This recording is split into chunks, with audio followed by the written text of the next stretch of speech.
Welcome to the Society of Critical Care Medicine's ICU Liberation webcast, Family Engagement, AACN Clinical Scene Investigation Project. My name is Maureen Harvey, and I am an educator and consultant in critical care nursing and past president of SCCM, and I have no relevant disclosures. I'll be moderating today's webcast. This webcast is held in collaboration with the AACN CSI Academy. And with that, I'd like to introduce Devin Bowers, the CSI Program Manager, who's going to tell us about AACN CSI program.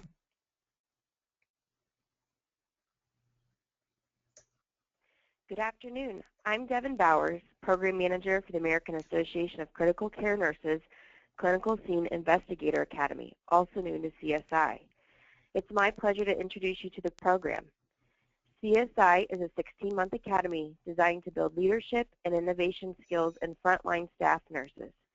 AACN believes that frontline nurses are key members to engage in the transformation of healthcare.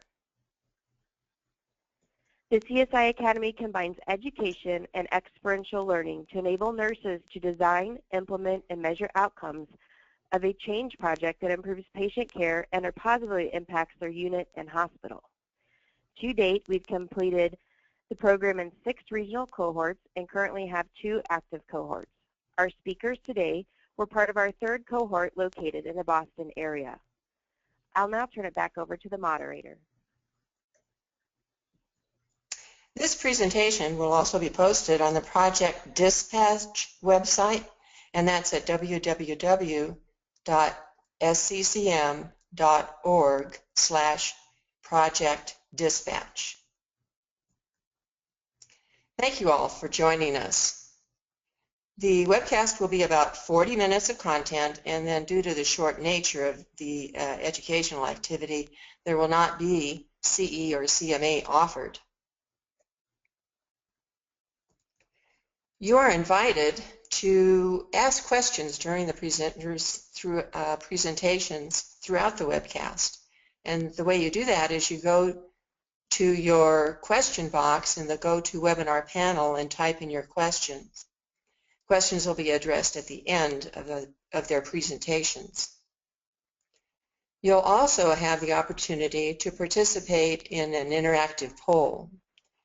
When you see the poll, simply click on the bubble next to your answer. So this webcast will be available at www.iculiberation.org or on SCCM's YouTube channel the next business day. We invite you to share this and as many other ICU Liberation webcasts and patient stories with your colleagues widely. You can post on Facebook if you like this webcast, and if you tweet, you can tweet using hashtag ICULib during this webcast to spread the word.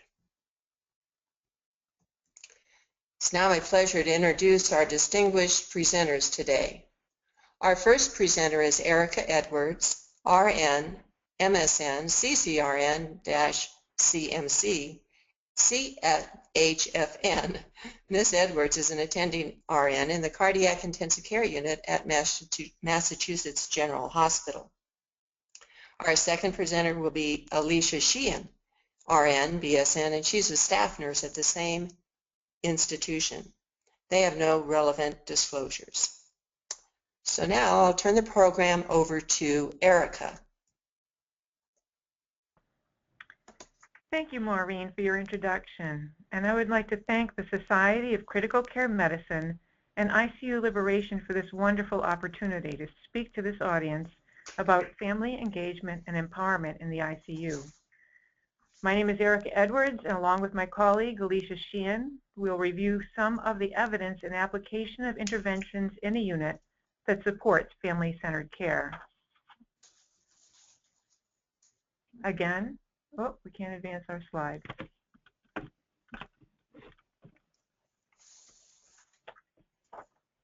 The objectives for this part of the talk are that we will discuss the background as to why the CSI team added the F for family involvement in our team project on the ABCDEF bundle. Then I will identify factors described in literature about the importance of family engagement.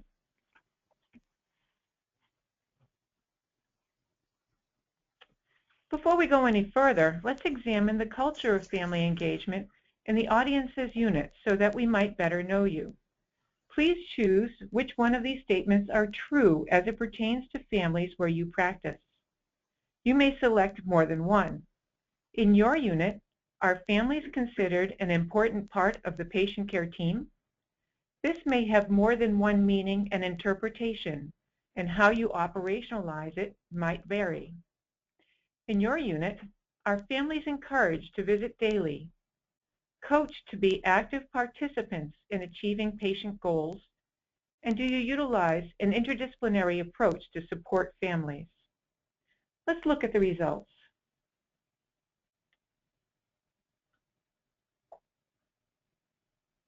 So 81% consider families an important part of the patient care team.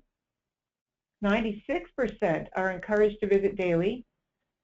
54% are coached to participate in achieving patient goals. And 73% an interprofessional approach is used to support the families. It seems that the majority of our audience is invested in involving families. Hopefully this talk will introduce some new concepts to enhance your practice. What we have learned in our ICU is that it takes a culture change within a unit employing all of these strategies to fully support family engagement and empowerment, which we will discuss as we proceed through our presentation. Here we have the Massachusetts General Hospital's AACN Clinical Scene or CSI Investigator Team. From left to right, we have Alicia Sheehan, Noreen O'Malley-Simler, myself, and Lisa O'Neill. We work in the Cardiac Intensive Care Unit at Massachusetts General Hospital. We felt so honored to be part of the CSI team. They taught us so much at the Academy about how to develop and implement a process improvement project. The classes were fun and the coaches were great. Briefly, let me describe our CSI project. We used a convenient sample of nurses in 9 intensive care units at MGH and surveyed them using the AACN unit gap analysis to assess their knowledge of the ABCDEF bundle. We developed an educational intervention to address any gaps in knowledge. Our outcomes would encourage adoption of unit-specific policies on spontaneous awakening and breathing trials, delirium assessment, mobility, and family involvement, as well as a decrease in ventilator days. The F for family was included in the bundle due to the culture of our cardiac intensive care unit of family engagement and empowerment. Families in our unit historically have been the centerpiece of our care delivery model, and as such are involved in many aspects of patient care, as will be covered by Alicia in her part of this program. Let's start by looking at what is a family. This definition of what a family is comes from the Institute for Patient and Family-Centered Care website and was revised in 2010. It is important to determine who is going to be there for the patient as a support and advocate, especially as decisions about the patient care plan evolve and as the patient recovers. In this definition, family refers to 2 or more persons who were related in any way, biologically, legally, or emotionally. If the patient is able to, he or she will designate who is the family. In our cardiac ICU, we sometimes have patients that come in who are intubated, sedated, or otherwise unable to tell us who their family is. This is when we might have to do a little digging to find this information. It might be in the record from a previous admission, in the healthcare proxy form, or simply who came with the patient to the hospital. In some instances, we have had to work collaboratively with our Massachusetts General Hospital, police and security, and our local police departments to find family. Identifying who the family is may be critical as we get to know the patient. Early identification of the family will establish clear lines of communication and help to facilitate family meetings for updates. Once the family has been identified, meeting their needs is so very important if we are to engage them in a meaningful way. In our literature review completed prior to the initiation of the CSI project, we found many articles that identify the needs of families. One commonly cited study was done by Nancy Moulter in 1979 when she created a new tool to identify the specific needs of significant others. The top 5 needs identified were that significant others needed to have hope, feel that the hospital staff cared for the patient, to have proximity to the patient, to be informed of changes in the patient's clinical status, and to know that the staff cares for the patient. The Critical Care Family Needs Inventory, or CCFNI, was further developed by Moulter and Jane Stover-Lesky by randomly reordering Moulter's original list. The revealed needs were for proximity, assurance, information, support, and physical and emotional comfort. As you can think about your own interactions with your patients' families, you can see that that is true. Families want to be near their loved ones, to be assured that they are being well cared for, and that they are supported as they grieve or deal with stress. Since then, there have been numerous studies done using the tool to study family needs and the interventions used to decrease their stress. Still more studies have been done looking at the perceived met and unmet needs of ICU patients and their families and the sequelae of unmet needs. Though we may not be able to meet all of the family's perceived needs, it is important to identify what family needs are to better guide our efforts. By not meeting their needs, families may suffer anxiety, depression, and symptoms of post-traumatic stress long after the patient has left the ICU. They may have fear about what is being done to their loved one and concerns that not everything possible was being done. In order to meet the needs of families, a set of clinical practice guidelines for the support of the family were developed and published in 2007 by the American College of Critical Care Medicine Task Force of the Society of Critical Care Medicine. More than 300 studies were reviewed and 43 recommendations were presented that include, but are not limited to, endorsement of a shared decision-making model, early and repeated care conferences to reduce family stress and improve consistency in communication, honoring culturally appropriate requests for truth-telling and informed refusal, spiritual support, family presence at both rounds and resuscitation, open flexible visitation, wayfinding and family-friendly signage, family support before, during, and after a death, and finally, staff education and debriefing to minimize the impact of family interactions on staff health.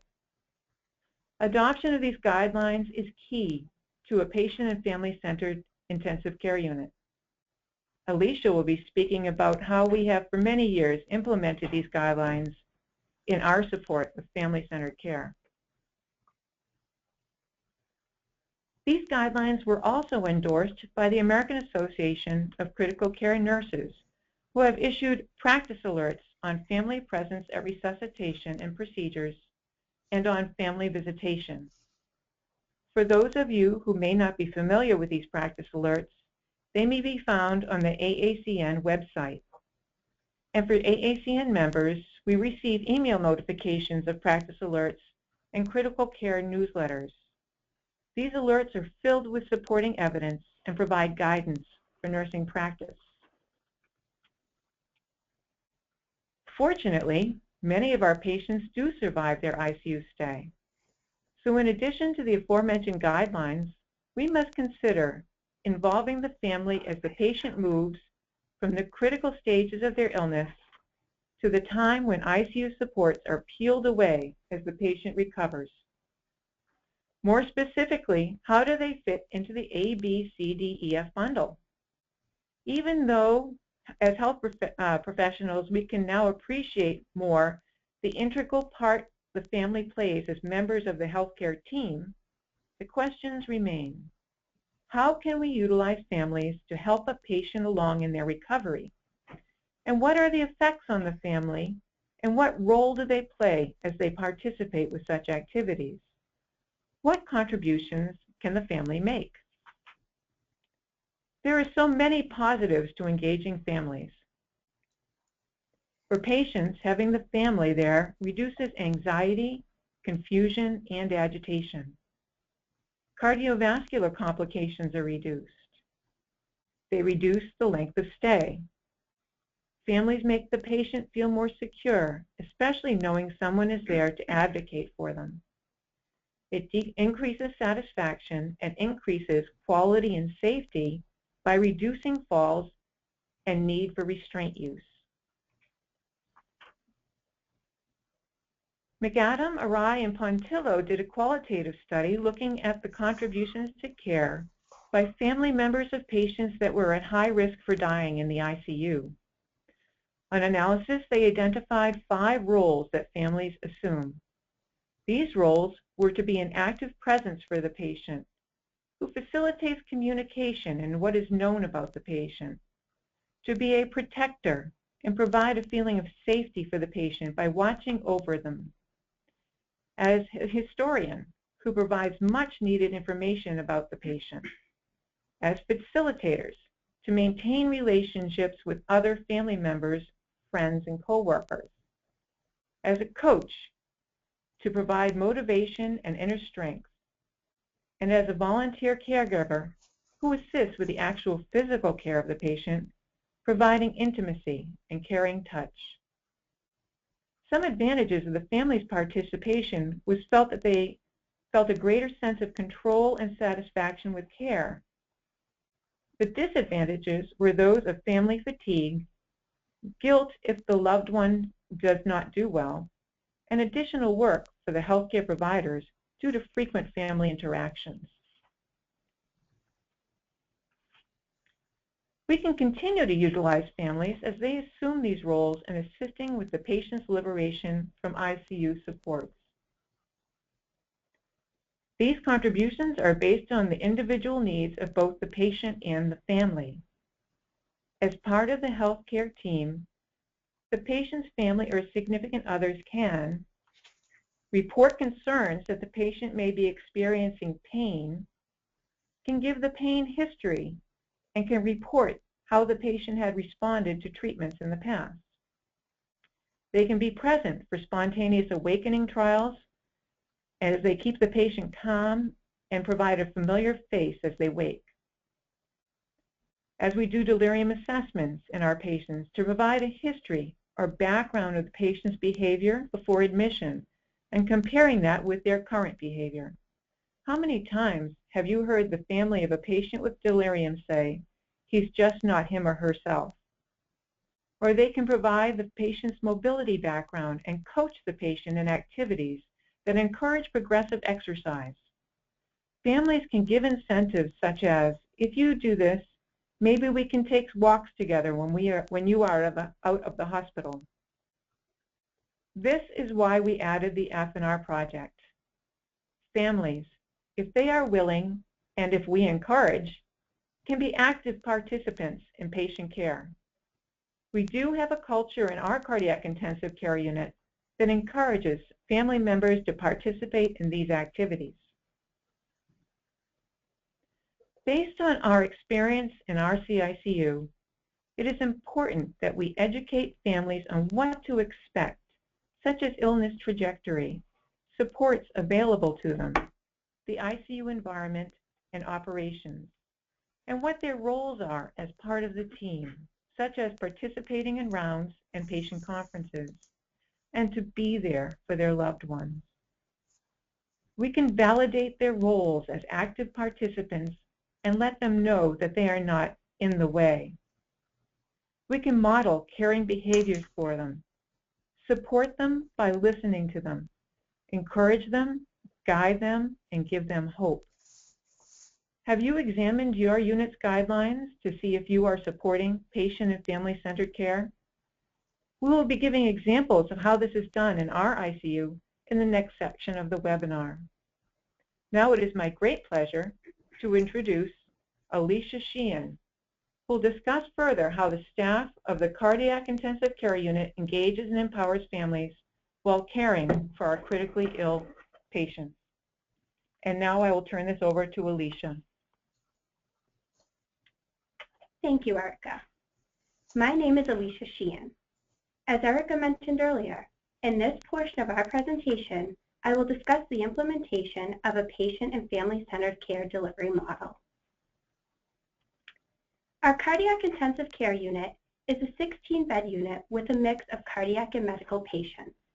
For example, heart failure, pre-cardiac transplant, post-procedural patients such as TAVRs, complicated MIs, cardiogenic shock, and induced hypothermia. Family-centered care has evolved over time in our unit, and I will outline this change. The current culture of family involvement in the Cardiac Intensive Care Unit has been a process that has taken time and effort to establish. Strategies evolved over time as we worked with families and gained insight into family-centered care. The following are some examples of some of the practices which have been adopted into our unit. Unrestricted visiting hours. Many years ago, MGH, as was the culture in an acute care environment, established a limited visiting hour policy.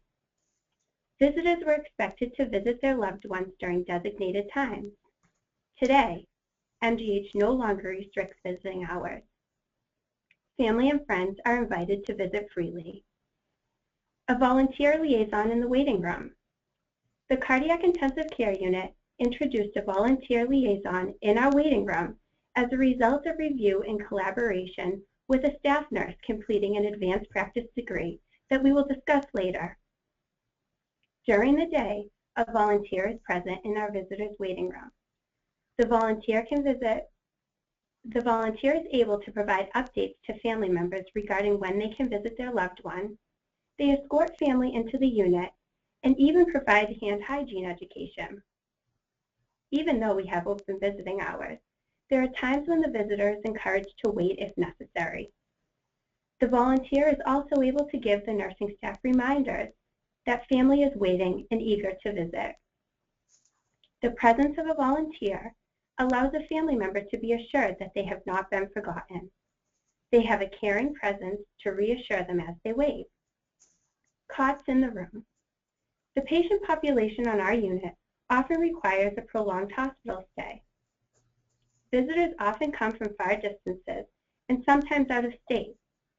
Staff is aware of this and are sensitive to the fact that this is difficult for both patients and their families. So we invite family members to remain in patient rooms and provide a cot for their comfort. We do ask that only one family member sleep in a room at a time and that patient safety is maintained. This is not necessarily only done for patients with prolonged hospital stays. We understand that any ICU patient is critically ill, and both family members and patients may get the best rest knowing they are in the presence of their loved one. In the case that a family member may not feel comfortable staying in the patient's room, we offer to place a cot in the waiting room. Given the age of our infrastructure, this can be challenging, and yet we have found creative ways to overcome these barriers. Comfort cart. The comfort cart is something our unit provides for families during end-of-life care. Our staff understands that in a time of crisis, family members tend to lose sense of their own needs.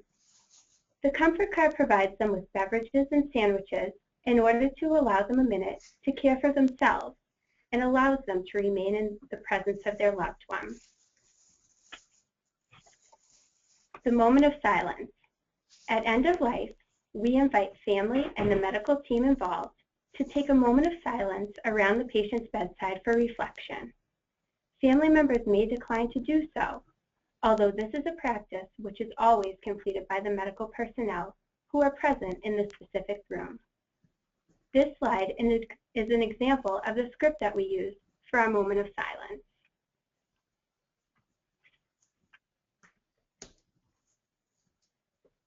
Allowing the family to be present during resuscitation and procedures has become a regular part of our practice.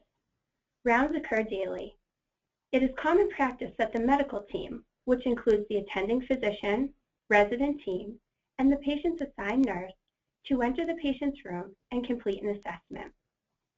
Often, during this time, family is present in the room and will be updated by the medical team and given the opportunity to ask questions.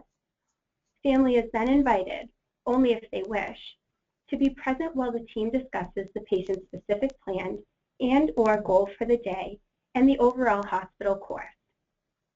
In the case that family is not present, a whiteboard is provided in the patient's room so that family may leave questions they may have. Information on the whiteboard may also include short-term patient goals. Multidisciplinary access is always available to family, including social work, chaplaincy, nutrition, physical therapy, occupational therapy, respiratory therapy, and case management. Responsible decision-making rounds, also known as long-term care rounds, is a fairly new concept which we have adopted into our practice. These rounds are held weekly. Many disciplines are present at this meeting, including the covering attending physician, the attending nurse, and the resource nurse in the cardiac intensive care unit on that given day. Other disciplines present may vary weekly depending on patient needs during a particular week. Although it is common for a nursing director, clinical nurse specialist, social worker, case manager, and an ethics representative to be present. Patients with a complicated hospital course are identified and discussed during these rounds. The purpose is to ensure that an appropriate plan is in place for the patient, and also that any and all disciplines that should be involved in a patient's care are involved. This ensures the right care at the right time for the right patient. The attending nurse role at MGH is a new role. The role of the attending nurse is to assist with the patient's journey through the hospital stay, including their discharge. In the ICU, the role focuses on patient and family needs for communication, education, and support.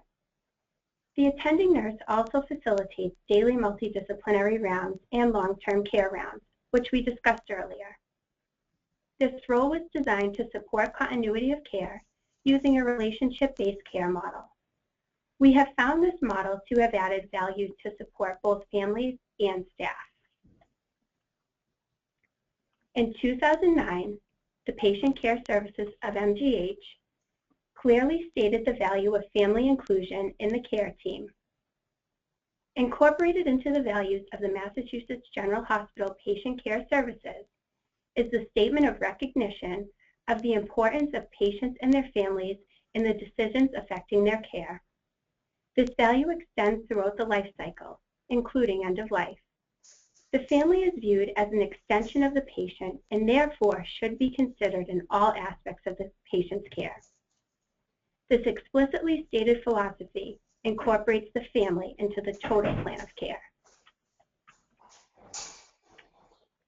There were 3 published articles done in our unit that greatly influenced the culture of family engagement.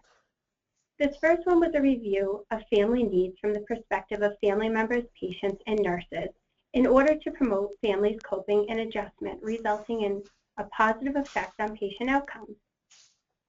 The implications for practice are listed here. Encourage more family visitation, encourage child visitation, explore animal visitation, facilitate nurse-family interactions, allow family presence during procedures and resuscitation, refer families to support or educational groups, and use hospital volunteers for the waiting area. This study discusses the visiting preferences of patients in both an ICU and complex medical care unit. The results were that patients were very satisfied with a visiting guideline that offered flexibility to meet their needs and those of their family members.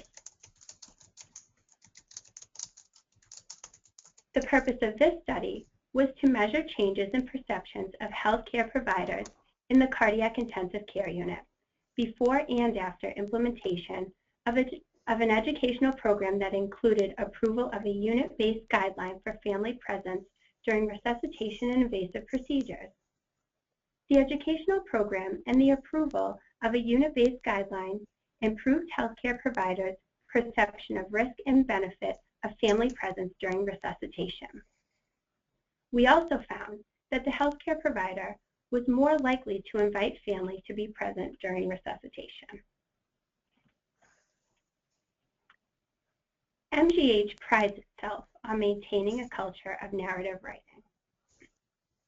All members of patient care services, this includes nursing, physical therapy, occupational therapy, respiratory therapy, speech and language pathology, social work, and chaplaincy, are required to complete a narrative as part of their annual performance appraisal and is incorporated into the clinical recognition program.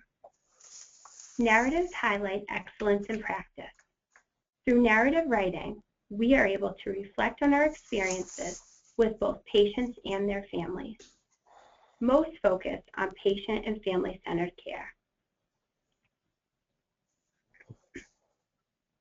Erica spoke earlier about our CSI project. The following perceived barriers are the ones identified by our CSI group, which is consistent with those identified in the literature. To guide patient care in such a way that barriers are minimized, we have incorporated several strategies. The nurse assesses the family members for appropriateness for visiting. Not all individuals are ready to handle the difficult environment of an ICU. There are family members that may not possess the coping skills to be present. In a circumstance such as this, family involvement may not be appropriate. Family involvement is a priority, but unit boundaries and rules must be adhered to. Family members may at times overstay when the patient is in need of rest. Patient rooms are not large spaces. Family members are responsible for maintaining infection control practices for a clean environment. There may be a need for limit setting when indicated. Although we encourage family involvement and presence, patient privacy and dignity remains the top priority and must be respected at all times. Each patient's family may have unique circumstances assessed individually. Careful consideration is given to patient and staff safety. Families are active members of the patient care team. Families know the patient best. They are able to provide a detailed history regarding medical and social issues and also help the nurse to best understand the patient's preferences. A family member is also able to identify as the healthcare spokesperson when the patient is unable to do so or a healthcare proxy has not been established. Family acts as a resource when it comes to educating staff on cultural and spiritual needs of the patient. This is important as we frequently have international patients. Family acts as an active presence which can provide a sense of security for a patient while they are hospitalized. They provide a familiar face while in an unfamiliar environment. This is especially true when the patient is diagnosed with dementia. We have had families present for these patients to provide a calming influence during procedures. Family is also able to assist with language and communication barriers. Families can be especially helpful in situations such as ventilator weans. Waking on a ventilator and weaning to extubation is a frightening experience for a patient. A familiar face and voice can be very calming. We've had specific incidences of this on our unit. For example, we recently had a non-English speaking intubated patient that we were attempting to wake and wean. After unsuccessful spontaneous awakening trials due to agitation, we enlisted the help of his brother, who was coached by nurses in ways to assist which led to a successful extubation. Without this patient's brother present, extubation may have not been a possibility. The familiar face and/or voice of a family member reduces anxiety and provides comfort and relief for a patient. As mentioned earlier, family members know the patient best. Family members may easily be able to identify changes in a patient's condition and behavior, aiding in a delirium assessment. Families can encourage and coach patients during activities such as physical therapy or certain procedures such as line placement. Family members act as advocates for patients. Family members are able to reduce anxiety and promote a calm environment for their family members, thereby reducing the need for restraint. The benefits of family presence and participation in patient care far outweigh the perceived barriers. There is no doubt that a team approach is needed to support, educate, and communicate with families. This involvement of the interdisciplinary team is critical to the success of family engagement. On the following slide, you will see this demonstrated in our project logo. This logo was designed by our CSI team. It demonstrates the team approach, which we know is crucial in order to support, educate, and communicate with families. The logo shows a multidisciplinary team consisting of a nurse, a doctor, a respiratory therapist, and most importantly, the family member. All members of the multi-professional team must effectively communicate and coordinate care in order to meet the desired patient outcomes. The use of daily rounds and establishing and communicating daily goals and incorporating family in the rounding process when possible can facilitate this process. This is part of the MGH model of patient and family-centered care. This picture demonstrates the MGH model of patient and family-centered care. This team includes family, nursing, and respiratory therapy. This is the model we work to achieve every day at MGH. In summary, we have learned that family engagement and empowerment is fostered by the culture of the unit. A multidisciplinary approach is necessary to support family engagement. Also, that families can be included in many aspects of patient care and is beneficial for both patient and family. Erica and I would like to thank the following for their help and support with our CSI project and also this webinar: Noreen O'Malley-Simler and Lisa O'Neill, Diane Byram from the Society of Critical Care Medicine, Marion Altman from the American Association of Critical Care Nursing, Jeanette Ives Erickson, our Chief Nursing Officer here at MGH, for her encouragement of our CSI team, Vivian Donahue, our Nurse Director, our coaches Susan Stingrevix and Colleen Schneidman, and our AACN CSI leaders, Susan Lacey and Dave Hansen, and also Teresa Galvin, our Associate Chief Nurse. Thank you very much. We would like to know if there are any questions. Yes, this is Maureen. Thank you both very much. It's very clear that you are both committed to family involvement and that your unit is really practicing family-centered care, so thank you. One of the questions that came up is, what is the unique contribution of the attending nurse role in fostering family engagement? And along with that, how did you justify, is this an extra FTE, and how did you justify that to your organization? Well, the attending nurse has continuity there with the family that builds a trusting relationship, and through that way we can engage families better because there's somebody there that they know day after day that they can go to help them with questions and help them navigate the system. As far as the FTEs, this is part of the staff. It's budget neutral, and so I'm included in the numbers. So that you also do patient care, have a patient care assignment? No, so they do keep me out of the patient care assignments. They consider me like an adjunct to the nurse at the bedside, and I help to support them as well. So you didn't necessarily have to add an FTE for this position? No, nope, this is all budget neutral. Okay. It's very clear that your unit has been working on a change in culture for a very long time. What influenced the cultural change, and can you tell us about any roadblocks you had? So early on, when this unit first was developed, we heard the voice of the families. They wanted to be part of the team, and it was important for them to be present with the families.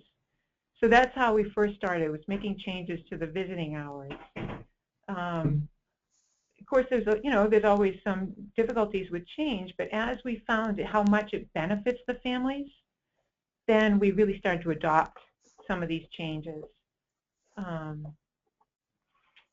We really also valued their contributions. Over time, you seem to realize that the families know the patient best. They were able to give us insight on the best way to help take care of the patient. And also, by listening to them and helping them develop this trust, they are more apt to be there for family meetings, to help with decision-making on the patient's care plan, things like that. So over time, yeah, we did have some barriers. Again, it was mostly perceived barriers by the staff about the extra workload and so on, but over time, definitely, those barriers were overcome by the benefits. Did you see an increase in your patient satisfaction scores as you adopted some of these policies? It's aggregate data, so the ICUs are not singled out with that.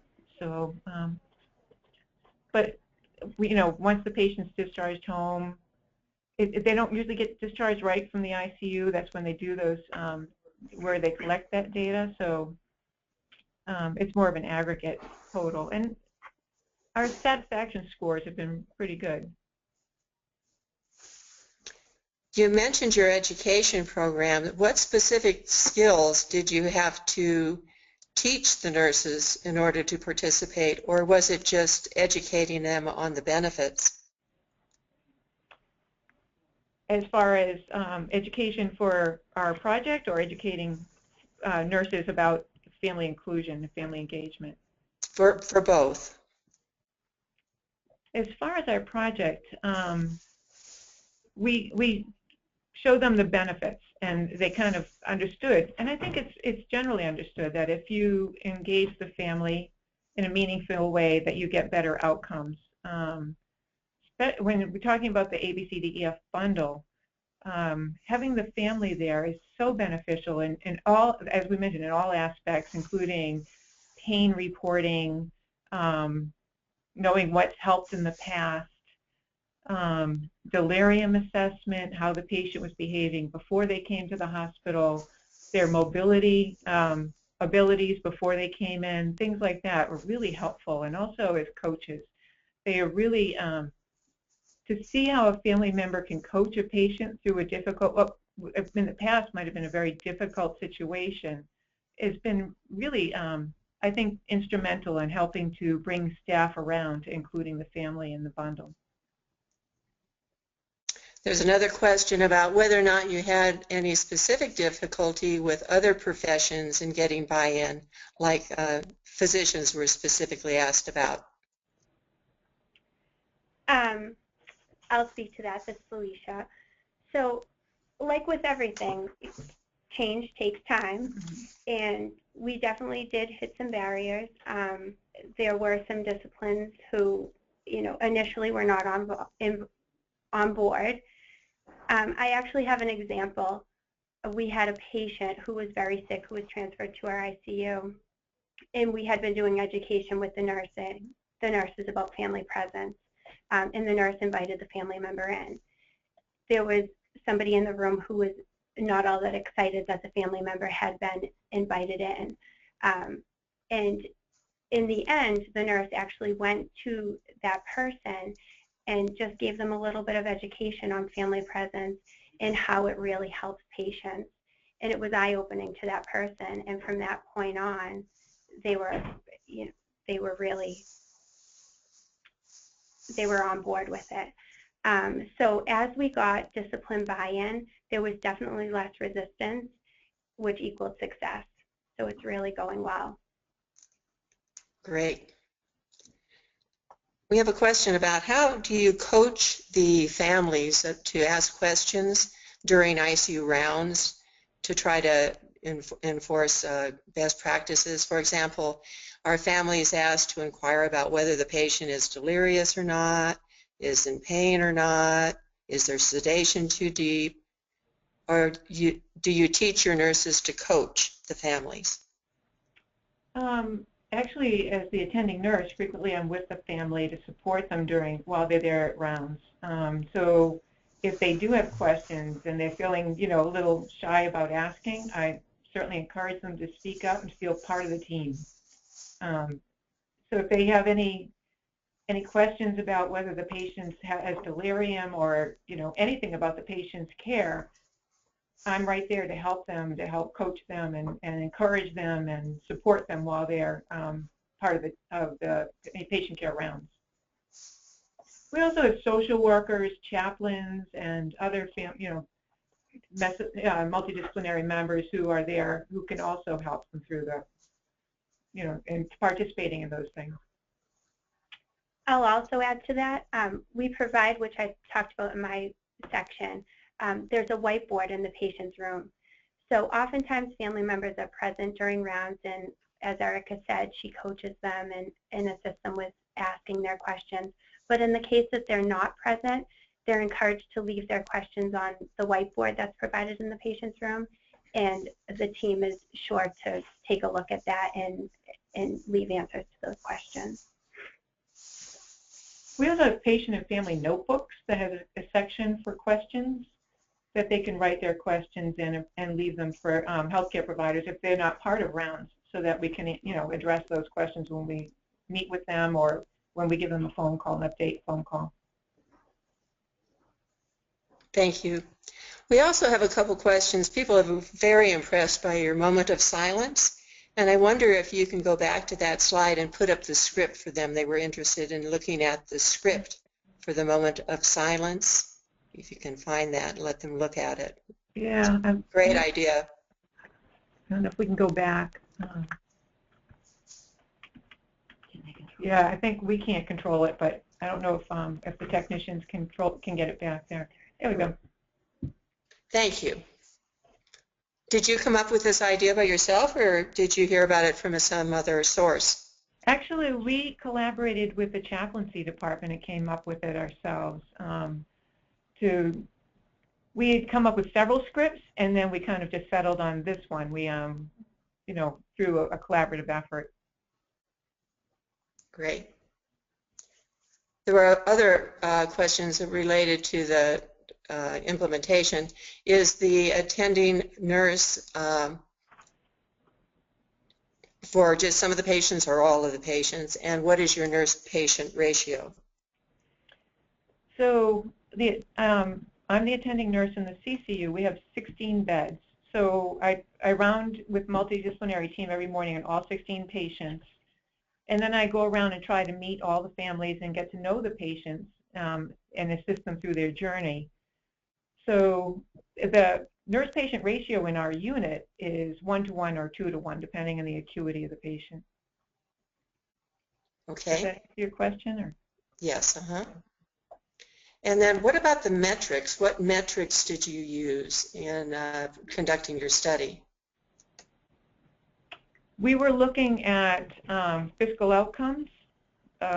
We did length of stay, which was neutral, but our ventilator days did go down.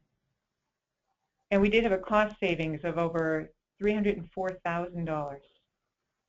In a year? Yes. Oh, great. There were also some questions about your comfort cart. Is that something that's there 24/7, or is it brought intermittently, and what kinds of things are provided there? So we work in collaboration with nutrition. The comfort cart is not available all of the time, but in the case that we need one, we just call down to nutrition and they'll bring one up for us. Really, actually, 24 hours a day, I'm sorry. Great. You also mentioned that family and visitors are sometimes encouraged to wait by the volunteer. Can you give us examples of when you might encourage them to wait? So obviously, respect and dignity is the #1 concern for the nurse when it comes to the patient. So oftentimes if the patient is in the middle of bathing or other examples, Erica, if there's a code going on in another patient's room in the unit, we may ask a family to just wait in the waiting room. Or if the patient is off the floor at a test, we'll ask just for other patient privacy for the family members to wait in the waiting room. Great. Also, for your responsible decision-making, the complex patients, how do they differ, those rounds differ from the daily rounds you have at the bedside? We concentrate more on looking at barriers to moving the patient forward. So if you have somebody that's been in the unit for a number of days and we kind of are coming to a crossroads or an ethical crossroads, if the patient is going to be somebody that we would be looking at encouraging towards end of life as opposed to aggressive treatment, we would make those kinds of discussions in that meeting, or have those discussions in the meeting, and try to think about all the avenues that we would consider for the to present to the patient and the family, the long-term goals, and what those might be. Great. How about written materials? Do you have written materials that you've developed or you have obtained that you routinely use to help with this program? Well, we do have a number of materials available to us. We have the family and patient notebook that we give to every patient when they come in, as well as multiple educational materials. We also have educational materials for the staff in dealing with the families. We do have guidelines around resuscitation and procedures, and allowing families to participate in those. We have visitor guidelines. We have, again, the moment of silence script, things like that to help guide the staff in dealing with the families. What kinds of things are in the family notebook? We have the patient's rights and responsibilities. We do have all of the members of the care team listed, the multidisciplinary team. And a little explanation of what they do. We also have areas where the patient can journal his time in our unit, or if they have places for them to put down any questions they have for the care team. How about? We also use those, so it's great. Great. How about specific explanations of terms and staff roles and information about the stay in the ICU? Yep, a lot of that is in the patient and family notebook. We also, in our unit, provide a booklet called For Those Who Wait. It's a booklet provided by the AACN, and it's really great as far as helping families understand the physical environment and also some of the terminology that they might hear as part of rounds. We also have other educational booklets, you know, pamphlets that you would usually give out in infection control, things like that.